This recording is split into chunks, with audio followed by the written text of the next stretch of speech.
Assalamualaikum warahmatullahi wabarakatuh.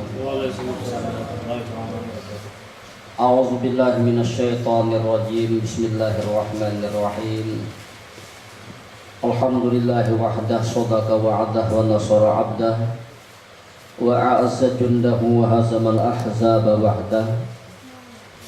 Wassalatu wassalamu ala Rasulillah sayyidina Muhammad ibni Abdullah wa ala alihi wa ashabihi wa mawalah wa man tabi'ahum ila yaumil qiyamah.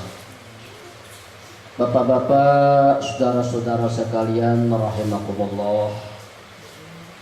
Alhamdulillah, kembali pada malam hari ini kita dapat lagi hadir bersama di tempat ini dalam sebuah amaliyah.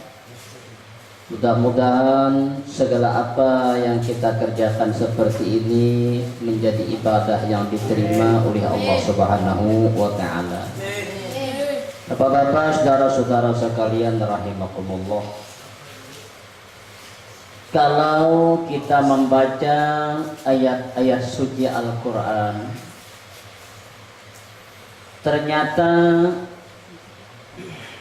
kita temui di sana ada 3 buah ayat yang kalimatnya itu selalu bergandengan,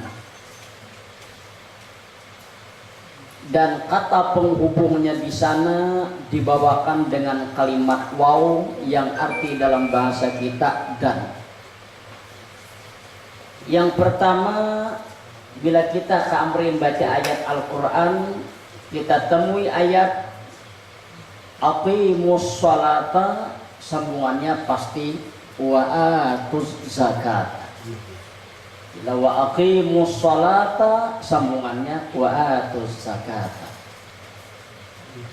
Ayat yang kedua, apabila kita menemui sebuah ayat di dalam Al-Quran, ujar Tuhan anis kurli, sambungannya ada wali walidai.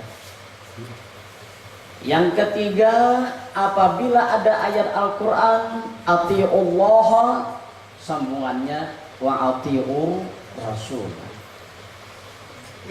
Nah, yang pertama tadi wa aqimus salata wa atuz zakah.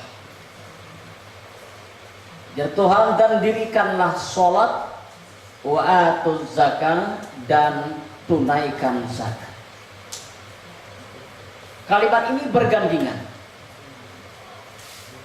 Ini kalau kita pahami, antara sholat dan zakat ini selalu berkaitan. Kita laksanakan sholat, dirikan sholat.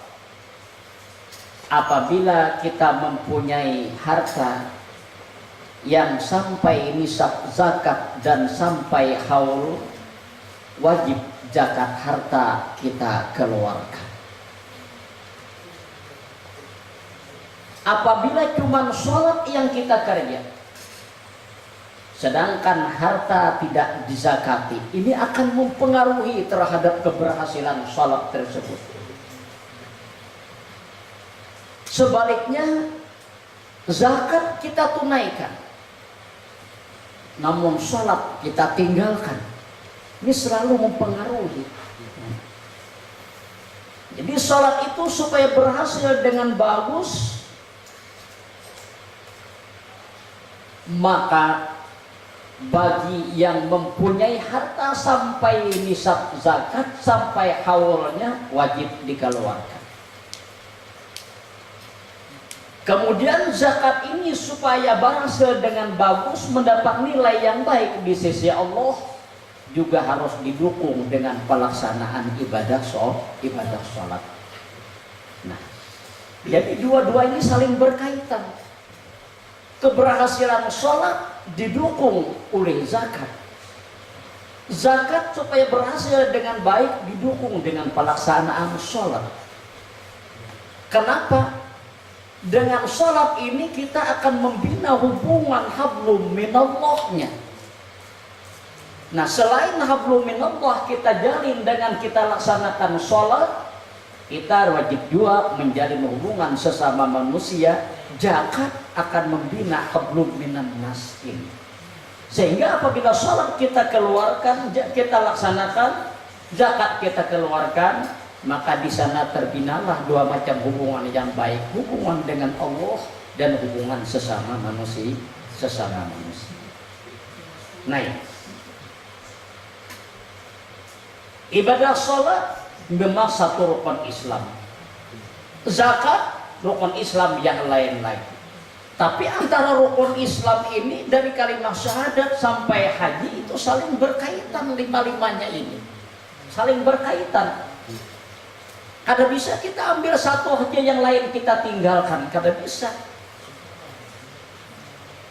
Kenapa? Karena jalan yang namanya Islam itu kan dibina atas 5 dasar. 5. Nah, jika ibaratnya bangunan tuh kamar, tiangnya tuh 5. Nah, 5 tiang.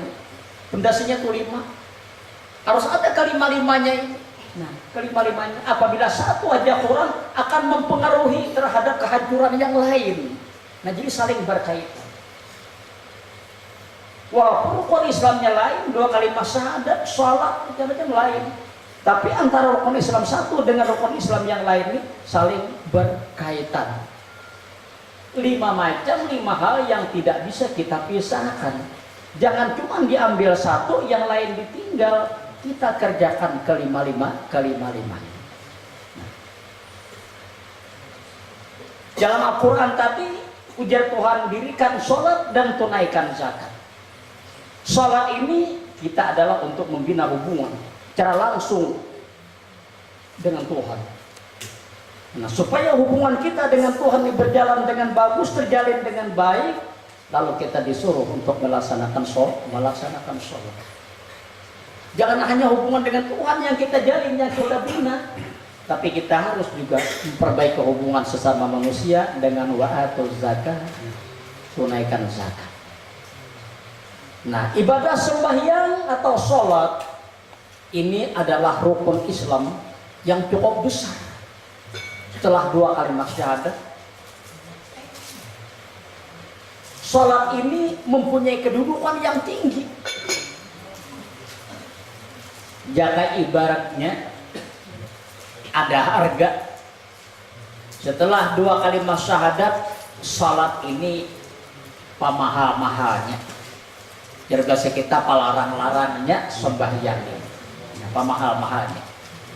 Setelah 2 kalimat syahadat. Jika ibaratnya ada nilai, ada harga, ini paling mahal sholat ini.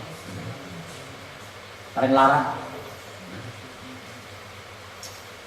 Cuma ironisnya tuh kenapa sebahagian manusia dengan yang mahal ini ada yang malas-malasan ketimbang banyak mengambil yang murah.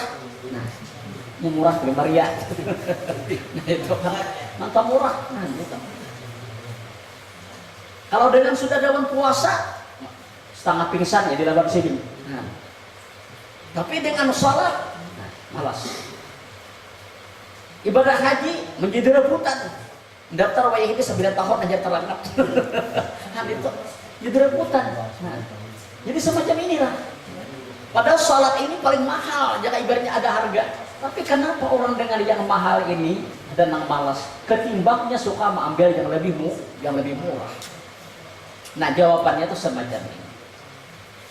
Memang yang namanya manusia dengan syaitan, dengan iblis itu menjadi musuh kabubuyutan. Syaitan itu tidak suka kalau manusia ini selalu berbuat baik. Nya berusaha untuk menghalangi. Syaitan berusaha untuk mengadakan rintangan supaya jangan terlaksana kebaikan tersebut.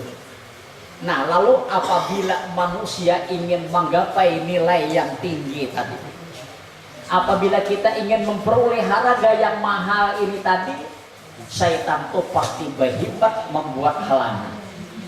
Syaitan itu pastinya berusaha semaksimal untuk membuat rintangan supaya salat ini jangan terlaksana. Jangan bahasa kita ujar si syaitan, marahan murah dapatnya, asal jangan nalarang ini dapatnya. Nah, itu kan. Kalau kita hendak puasa, iblis kada seberapa membuat godaan. Orang hendak bahagia, iblis kada seberapa merintangi, malah disuruh-suruhnya lagi. Tapi manakala kita hendak salat, hebat iblis ini kan menghalangi.